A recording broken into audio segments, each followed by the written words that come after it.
name is Scott Ward, and I am talking to you from my office here at the Seventh-day Adventist Theological Seminary at Andrews University. And my area of specialty here at the seminary is in helping the pastors who are here in training to work with their church schools. And so that is a topic of my seminar for the General Conference camp meeting that we are all attending here right now. So it is good to be here, good to be with you virtually. And so I would like to talk about my experience with church school ministry and why I have a passion for that and why I believe it is so important for pastors and teachers to work together. And so I was born in Loma Linda, California, and big Adventist Mecca. Some people call it an Adventist ghetto where everything is Adventist. I think when I was a child, they even delivered the mail on Sunday instead of Sabbath because there's just so many Adventists there, not out of respect, or maybe the mail carriers were Adventists too. I don't know. But anyway, I went to first and second grade at the elementary school there at Loma Linda. And then after second grade, my family moved back to Minnesota where my dad had grown up. And so that year in third grade, there was no church school for me to attend in my little church in Wadena, Minnesota. And so I found myself in public school that year. And that was quite a shock for me, not only to move across the country, but to be in a much different environment with kids that I didn't know, didn't go to church, didn't go to Sabbath school with. And so I remember, crying for my mom many days and just feeling lost in it. That's the first time I ever got punched in the face by another kid at recess. And it was a bit of a traumatic experience for me to go to public school. And then during that year, and this would have been in the 70s, which if you look at the research on the history of Adventist education, this is about the time when North America had the greatest number of church schools and students attending church schools. There's a very, very high commitment to Adventist education at that time. And so during that year that I was in the third grade, my parents, other parents, church members, got together and started a church school for us. And so there was myself and my older brother, and then there was another family that heard that our church was going to start a school, and so they moved to the area with 4 children. And so in fourth grade, in my church school, there was 1 teacher and 6 children. And Ellen White says that if there are at least 6 children, start a school. And so that's what my church family did for me. And so I was once again back into a wonderful, loving environment with friends from church. We went to Sabbath school together. We had Pathfinders together. We did everything together. And so our church supported the school in every way possible, helped some of the other students who did not have maybe enough funding. And by the time I graduated from 8th grade, there were 18 students and 2 teachers. We had 2 classrooms. And so the school grew. And whenever families moved into central Minnesota area, they moved somewhere close to our church school because they wanted to send their kids to the school. So that little school helped the church to grow. And it helped the families to teach their children about God, have a Christian worldview, an Adventist worldview, and help them to find that community. And so then after 8th grade, around 7th grade, my parents divorced. And my mother stopped attending an Adventist church, was no longer Adventist. And so I was living with her after I graduated from 8th grade. And so I ended up in public school again for 9th grade, 10th grade, and for the first quarter of 11th grade. And so once again, it was this dramatic shock to a large public high school. And I got made fun of. So this is 9th grade, 10th grade, I'm being made fun of because I'm a virgin, because I don't drink. And I'm exposed to all these at-risk behaviors that were absolutely non-existent in my little church school. And so from there, I went back to church school, but at that time it was a boarding academy because we lived out in a small town. And so I ended up going to Maplewood Academy after the first quarter of my junior year. And once again, that was a bigger school than my 18-student church school. But once again, I was in a setting that had similar values, beliefs, teaching, Adventist lifestyle, and all those things. And some of my friends from the elementary school, because in my church school, pretty much everybody after they graduated from 8th grade went to boarding academy at Maplewood Academy in Minnesota. So I eventually caught up with them and got back into that environment that's better for discipleship, and where pastors can be involved. My little church school, when I was fifth, sixth grade, the pastor came into the church school, did baptismal classes. And so anyway, my experience with church school was very, very positive. And then after I graduated from Maplewood Academy, I went to Union College for 3 years, and didn't really know what I wanted to do. Was biology and math major.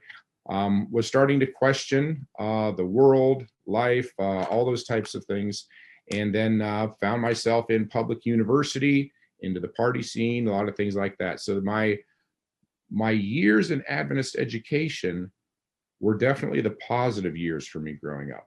And my experiences in public schools were much, much different. A lot more exposure to other influences and things that we would like to help our children to avoid falling into. And so after that, I kind of fell off into the party scene at the University of Nebraska. And then God called me directly out of that with a vision. And so he gave me a vision one night that I was going to work for him, that I was going to follow him. And so I followed that calling, and God led me into student call porter ministry.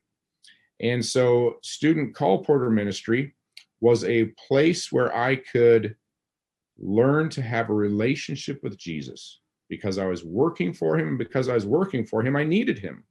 And I needed to have that strength and support to do what I was doing. And so this is where I first learned about a relationship with Jesus. Because once again, I was growing up in the 70s.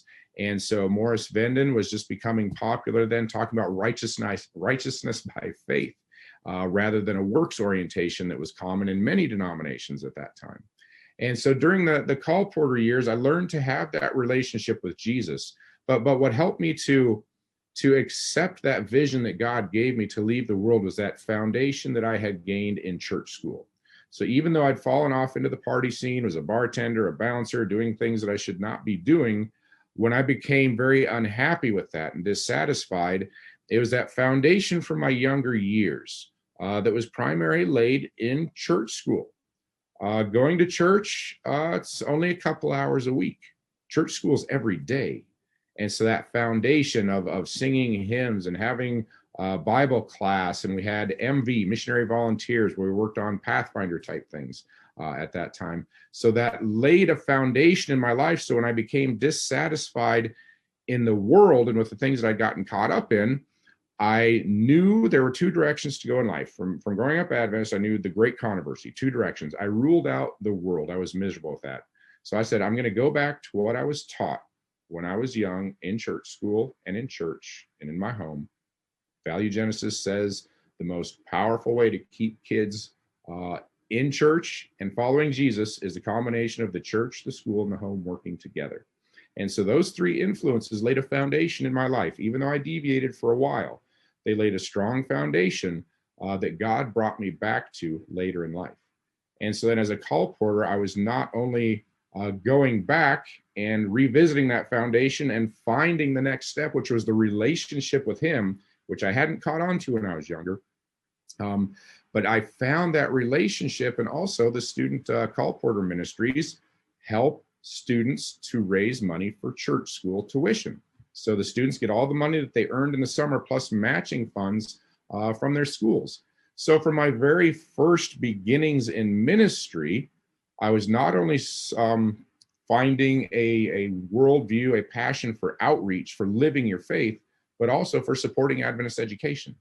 And so for 6 years, I ran student programs. After the first year, I was in charge of training all the student leaders. And so I've helped many hundreds of kids to earn their way through church school ministry. And so after 6 years of the call porter work, then God let me know it was time for what's next. And so I came here to the seminary as a student. And so at that time, I was thinking I wanted to be a college professor. And so I believe God's put that on my heart from an early age. And so I came here to study the MA in religion, because then you do a PhD, and that's what one of the tracks to become qualified to become a professor. And so I started out with that, but when I got here, I learned about the brand new Master of Arts in Youth Ministry degree. Now, growing up in a small town and small churches, I had never experienced a youth pastor or youth ministry growing up. There was a youth director in our conference who ran summer camp and rallies and things like that. And so when I found out about youth ministry, it's like, that's what I had been doing in the colporteur work, was youth and young adult ministry. And so I felt very called to do that. And so I switched tracks into that program. And so as a youth pastor, I studied, finished my degree here, and then I was called to the Central California Conference. And I started out as a youth pastor there. And so at that time, there was no class teaching students how to work with a church school. It was not happening at that time. It didn't happen until they called me to come and teach that here. I'm the first person to teach a class on church school ministry here at the seminary. And this is my 4th school year that we've just wrapped up. So this is a new thing. And so, but when I went out to become a youth pastor in Central California, my senior pastor just said, hey, as long as I see you doing something, do what you want. And so he just gave me an open door. And so it was quite interesting. At that time in the seminary, I'd received a lot of theory, a lot of knowledge about young people, but I didn't really know what to do other than Sabbath school and prayer meeting. I mean, what do you do to spend time with young people? How do I minister to them? And so I spent a lot of time in my office trying to figure out what to do. But eventually I found my way to our church school campus. So we had a K-12 church school right there in the town where I was ministering. And so I started getting involved in campus. I went to the principal. I was like, what can I do to help out? Talk to the Bible teacher. How can I help? And then the last year that I was there in Fresno, the Bible teacher had taken another call, and there was no Bible teacher for the year. And so the school was just going to have substitute teachers, but I was there and I had 2 task force workers working with me. And we were giving Bible studies, doing evangelism. And I said, you know what, we can't have subs teaching Bible. I said, I will do it with my 2 Bible workers. And so this is a huge turning point in my ministry for those of you out there who are pastors. Getting involved in teaching, you are with the students 5 days a week. As a pastor, I would see them at Sabbath school if they came. Students are not always regular coming to Sabbath school. And church was, in the sanctuary. And so it's not really a fellowship time. That's a teaching time for the senior pastor. And so I'd see students at Sabbath school. I would have Wednesday night group, and there were some students who would come to that, but not nearly all of them. Friday night vespers we would have occasionally, and that would draw more. But I found that as a teacher in the classroom, I am with kids 5 days a week. I got to know them so well. And there's opportunity to teach and disciple. And so I found the power of Adventist education and the opportunity that it gives us, both pastors and teachers, to disciple young people and to lead them into a relationship with Jesus. Because our church schools have mission trips and science trips and all these ways where you build community with the music programs, the athletics programs, where they also have the team spirit and learning and supporting each other. And to do this all within a Christian worldview is absolutely fantastic. And so what I learned as I continued to work as a youth pastor, and as I've taught here at the seminary, is the worldview that is taught in a public school is dramatically different than the worldview that is taught in a church school. In the public school system, it is a naturalistic worldview. They are teaching evolution. They do not teach anything about God. God has been taken out of schools, out of the worldview that is being taught. Now, there are many Christian teachers at public schools, but they're not allowed to talk about their faith. And so if a child is attending a public school, say even an elementary school, and they're going through a conflict, there's something going on with friends, there's some controversy they need to deal with. There are loving and kind teachers in public schools, and I know many, but they're not allowed to pray with the student. to read the Bible with the student, they're not allowed to bring God into the picture. Whereas in a church school, that is where we teach that Jesus is our creator. We are not the accident of the cosmos, like evolution teaches, but it teaches a self-esteem, a worldview where every child is created by a loving God, and he wants to have a relationship with that child. And when problems come up in school, and they do almost every day, every school, there's always problems to deal with. And when the teacher has permission to pray and to read the Bible and talk with a student in that way, it makes a huge difference. It reinforces what's being taught at the church. It reinforces what's being taught in that Adventist home. And so to have the opportunity to do that is absolutely tremendous. It is huge. And so as I was learning about these things, when I moved to my next church was in Lodi, California, and I was youth pastor once again. So as soon as I got there, the first thing I did is went to the academy. And I knew that about 90% of the kids from my church attended Lodi Academy, K through 12. And I just talked to the principal at the academy level and said, my bachelor's degree was in fine arts because, after my years at Union College of biology and math, and then I fell off into the party scene, all that, I just wanted to finish with something. So I got an art degree. Well, it turned out to be helpful. As I told the principal, I'd like to sit in on the art class just so I can, once again, be with kids 5 days a week, get to know them, have the opportunity to disciple them. And the more you get to know them, the better relationship you have. And then they would come on my mission trips and my homeless ministry trips and all the different ministries that I was doing because I knew the kids had a relationship. I had great attendance. And so I asked the principal if I could sit in the art class, and he said, "We don't have an art class. Why don't you teach it?" And so I became the art teacher at Lodi Academy. And the second principal that came in had been a pastor before he was a principal. And so he saw the value of this ministry. And so he made my art class a required class for every freshman student. So that meant I'm a youth pastor. I'm at the academy. As soon as kids graduate from elementary school and become youth, join my youth group, they are also in my classroom, a non-threatening, fun environment where I can get to know them, disciple them, build relationships with them. And wow, that just transformed my ministry and gave me a powerful opportunity to get to know kids. And so my ministry thrived while I was there. Things went very, very well. I was able to minister to a lot of kids, not only kids from my church, but the surrounding churches who didn't have youth pastors. And so having the opportunity to be there at the church school is a tremendous opportunity to disciple children. So as I've been, that because of all these experiences and because we started getting involved in the community, doing community outreach days, which the academy had already started. I helped get those going at the elementary school. And so there are many things that the school was doing well.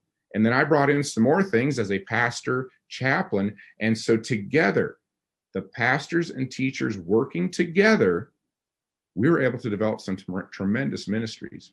And Dr. John Matthews, who has lectured on the history and philosophy of Adventist education for me in my course here at the seminary, he talks about the spiritual gifts. I believe the ones that are in the list in Ephesians. And it talks about evangelists and different gifts. But when it comes to pastors and teachers, he looks at the Greek, and it's actually pastor-teacher is one gift. Pastor-teacher. So teachers are pastors, and pastors need to be teachers. And so we have that same gift, and working together is really a tremendous way to have the biggest impact on our children. So as I started teaching this, developing this class, because once again, it had never been taught before, so I developed it from scratch. And so I ended up developing a database so that my students could research different ways to get involved and to work with their church schools back in the field. And so I started developing a database. As they got ideas and as I encouraged them, I wanted to put it into a database so that as they are back in the field working, they could continually come here and to look at the database and get new ideas about how to work with their church schools, and they could make contributions as well. And so this is collaborativeministry.org, or you can go to andrews.edu/collabmin, COLLABMIN, and that will get you there directly. And so this is a little bit of history. I just kind of give an overview of the concept right here at the beginning of the website. So I want to play this 2.5-minute video. And so once again, I want you to be able to come back to this database to see everything that's here and be able to use these resources to cast the vision for your church members, for your school board, for your church board, to understand the importance of church school ministry. So I'm going to make this full screen and go ahead and yes, this was a couple of years ago before my beard got as long as it is now. So anyway, here we go. I'd like to take about 2 minutes to introduce you to the Collaborative Ministry website. This website is a database that is full of ideas for helping pastors to understand the evangelistic potential of their church schools. Back when our denomination was started in the 1800s, we used to reach the community from our churches through evangelistic meetings. At that time, when we would have a series of meetings, say on Daniel and Revelation, community members responded incredibly well, and they flooded into our churches, helping our church to grow around the world.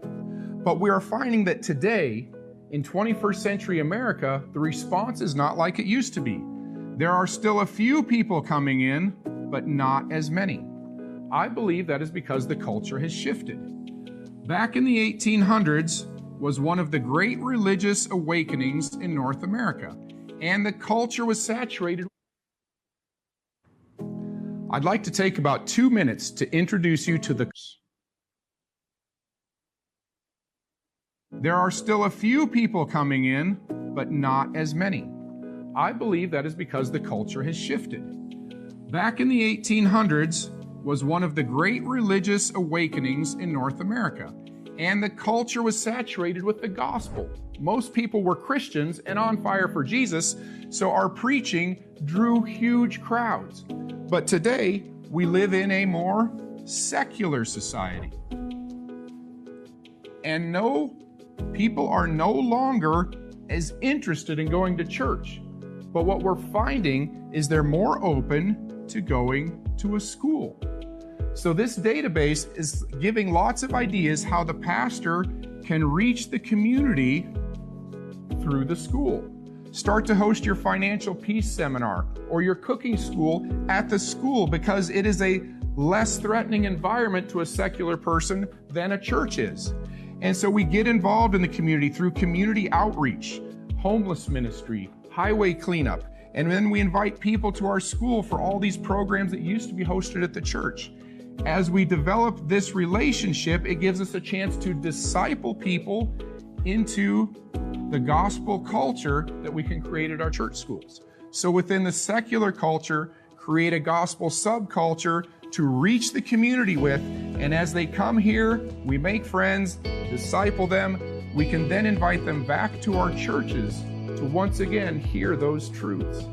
So I'd invite you to take some time, check out the Collaborative Ministry website, look at all of the ideas that are posted there, how you can make your school a gospel center to reach your community.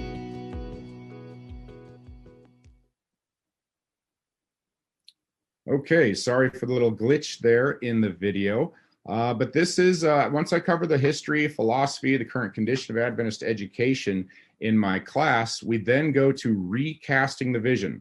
So what we've talked about already with my experience is our church schools are a tremendous place for discipleship, for leading our children into a relationship with Jesus.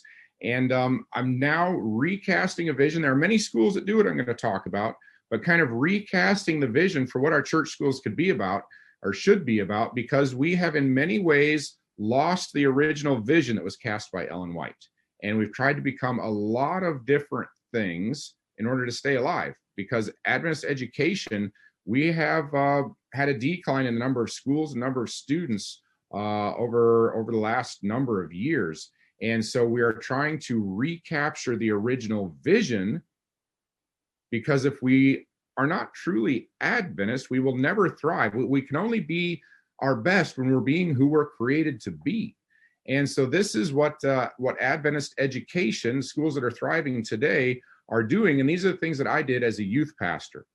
And so as we try to supply a database to help people to encourage their vision, their mission in their schools, and how to get pastors involved, this database is really targeted towards pastors, but everybody can use it and learn from it, because it's really what the vision is of how we can work together to disciple our kids and encourage them to become missionaries, pastors, and teachers. Okay, the public school system has no interest in creating pastors, teachers, and missionaries for the Seventh-day Adventist denomination. This is why our schools started, is because we want everybody to share their faith, to live a life for Jesus. We believe in the priesthood of all believers. And unless we are intentionally training our children in that way ourselves, nobody else is going to do that for us. And I believe that is why our denomination is suffering, why Christianity is not growing, is because so many children are being raised up, mentored in a worldview that is cast by the public system that has no interest in spirituality or living lives for God. And so here's the first section. There's 4 sections. Just let me give you the overview here. And so getting involved in your school, this is ways for pastors and maybe others to be able to get involved with their church school campus. We found that when I started this class, about 60%, they said, and I believe that number comes from the GC Education Department, 60% of seminary students did not attend an Adventist church school growing up. And so they don't understand the power of it, and they didn't know how to support it. And so they would think, well, the school is taking so much money, I need to close that so we can do evangelism. Not realizing that this is the best evangelism we have. Adventist church schools baptize more people every year than all of our churches. Okay, in North American division, schools baptize more people than churches. Okay, this is huge. It's an evangelistic crusade all year long, evangelistic effort all year long, because for too many years, people assumed that they treated child baptisms like they're second-class baptisms. They assumed that a child born into an Adventist home is just automatically Adventist. But that's not true. We model, we teach, but when children come to that age where they have to make their own decision, am I going to believe what my parents believe? Am I going to believe what my pastor teaches? And so when we are there with them, discipling kids in our church schools, we have the opportunity to help them to become converted and become Adventist, because they're not born Adventist. They're just born. They have that influence, but we have to lead them to that decision. We have to disciple them. We have to evangelize our own children. That's why we lose them, because we haven't been doing that. We've taken our kids for granted, and we are losing, some studies say 60 to 70% of the children born into Adventist homes. And so it's this field that's ripe for the harvest, that's right in our own churches and homes. But we're losing our kids because we're not realizing that. And so the power of Adventist education is that it can help us to do that. So these are ways for the pastors to realize the evangelistic potential of a church school and how to get involved. And then once you're involved, then getting involved in the community, doing community service and outreach. Because if all we do is try to nurture faith and we don't exercise it, it doesn't grow. That doesn't work. In order to have a relationship with Jesus, just like me, getting into a student call porter program is what tipped me over the edge into a relationship. From hearing about God, knowing facts about the Bible, I didn't enter into the relationship until I was doing something with Jesus for him in the community. And so how to get your school involved in the community. And then as you build that relationship into the community, then it gives you ideas of what you can do to build that relationship, just in the little video, into the relationship, the school and the community. So once we've gone into the community for community service, as we get to know people, we invite them back to events at the school campus. Because in a secular environment, people are less threatened by a school than they are by a church. A lot of people are very resistant to go to church. So if we host that financial peace seminar, the other things I talked about at the school, that can become that little gospel center. And then as we build that relationship, then we see people from the community starting to send their children to our school because they know us, they trust us, and because people today are seeing what the public school system is doing. They are seeing the kind of values and alternate lifestyles that are being taught, mandated to be taught. I was youth pastor 20 years in California, and there are a lot of things that most Christians don't agree with that were being mandated to be taught in the public school. Lifestyle things, a whole host of things. And so people are looking for values-based education. They're looking to get away from the public system. And so it is a place where we can attract community members to become a part of our church schools when we show that we are no longer this denomination that's in a fortress, that we are no longer just about ourselves and calling everybody else apostate, Protestantism, all those things. If now we open our doors and say, come join us, we want to open our community to fellowship, to discipleship, to traveling together through this journey called, this life. And so as the community sees that openness, then we can invite them to worship with us. So we build that relationship through the community, and then we end up having worship events at the school, and then eventually invite them back to our churches. So let's go in here and take a look quickly. And so here are two sections under getting involved in your schools. Here is promoting your school. So there are stories here. This is a video I made of some of my first seminary students going out and visiting church schools and what they thought of the involvement, the engagement. Some of them had never been in a church school before. And so this is a little documentary on me taking some students through some schools out in the Oregon conference. Here's an entire manual, pastors and teachers working together. It's from the Lake Union Conference. I know Atlantic Union also has one. There are other unions that have manuals, and they have annual events on how pastors and teachers can work together. So this really could be a great curriculum for the course I teach. It's a good resource, good textbook. Then there are lots of articles on Adventist education. About the time I was hired to come here 4 years ago, every publication in North America was talking about Adventist education, where it's at, what we need to do.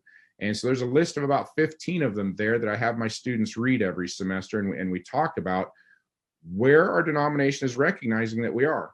And one of my favorite articles is by Lisa Beardsley Hardy, and it is on, she's the GC Education Director, and it's called Rediscovering Our Mission, how we need to get back to the original vision and mission of Adventist education. Together as one is the Oregon Conference Initiative on how teachers and pastors work together. And here is a continuing education course that I developed for pastors and teachers to work together. So if you're interested in the content that's here, you can go to Adventist Learning Community. The link will take you directly there. And you can really get an overview of the course that I teach here at the seminary and a lot of the ideas. This is the research that shows, staggering research, the more years of Adventist education, the higher the percentage that our children will stay in the church and stay a committed member, attending, marrying Adventists, all those things. It is a dramatic relationship. The more years, it dramatically improves the potential for keeping our children in our churches. And this is the Encounter Bible curriculum that's now being taught in our church schools. It's just phenomenal. The Blueprint on Adventist Education is a little documentary.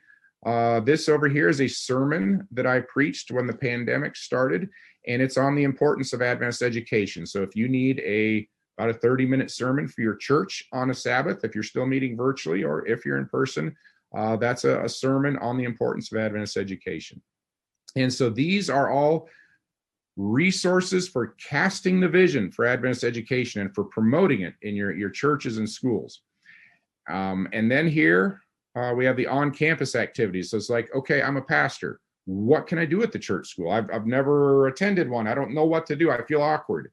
And so there's lots of ideas from teaching baptismal classes, just having a time to listen to kids, playing at recess, speaking for week of prayer. Just meet with the principal, maybe become prayer partners, have lunch together, get to know each other, start a relationship, and just be supportive. Say, pastors, please, just don't go with an agenda. Say, how can I support you? What do you need? How can I help? And just start to get to know each other, spend time together, recognize that this is a place that has tremendous potential for discipling children.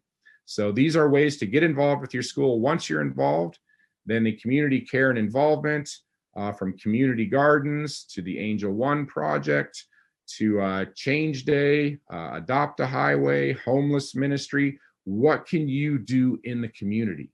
And then after you do all that, then what can we host back at the school to invite people to get to know us better? Sponsoring a lunch for firefighters, first responders of any kind, a voting center, ESL classes, open gym, marriage counseling, have divorce recovery classes, host them at the school. People are more likely to come there, and then they can see, wow, this is a great school. Maybe I'll send my kids, maybe I'll send my grandkids. So it really gives you a great way to show off your school. And I know there's a school in Oregon that hosts an apple festival every fall.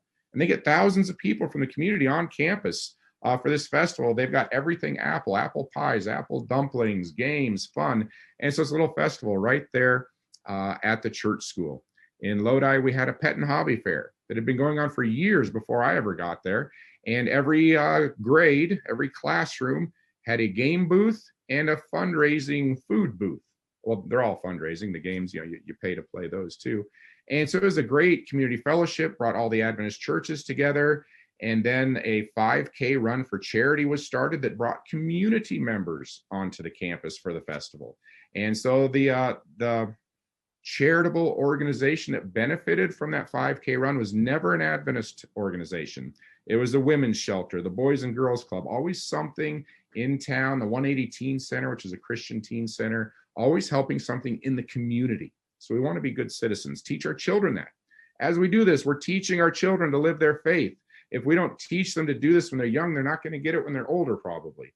And so this is a way to help disciple kids, help to develop faith, help them to live faith, and to do that out in the community. Then the worshiping together, having an acoustic night, a passion play, anything on campus. Maybe it's a Wednesday night, how to have family worship type of meeting.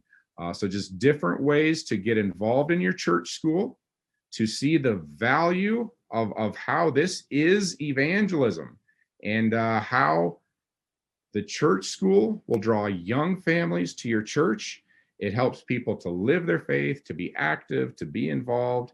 And so when pastors and teachers come and work together, and of course with parents and lay people volunteering as well, but when pastors catch that vision, and when teachers catch that vision, this is more than just about education. This is discipleship. This is preparing young people for ministry, whether it's ministry through a job like being a doctor, a lawyer, a plumber, and just being a person who prays with people and witnesses. It can also prepare young people for full-time ministry, cast the vision of becoming a pastor, a church school teacher, or a missionary. And so that is the power of Adventist education. And there's a whole lot more that we could say about that. But right now, we're going to take some time for question and answer. And so I thank you for your time. It has been a blessing to be with you. And now I believe I will be shifting to another setting, and we'll have some conversation together.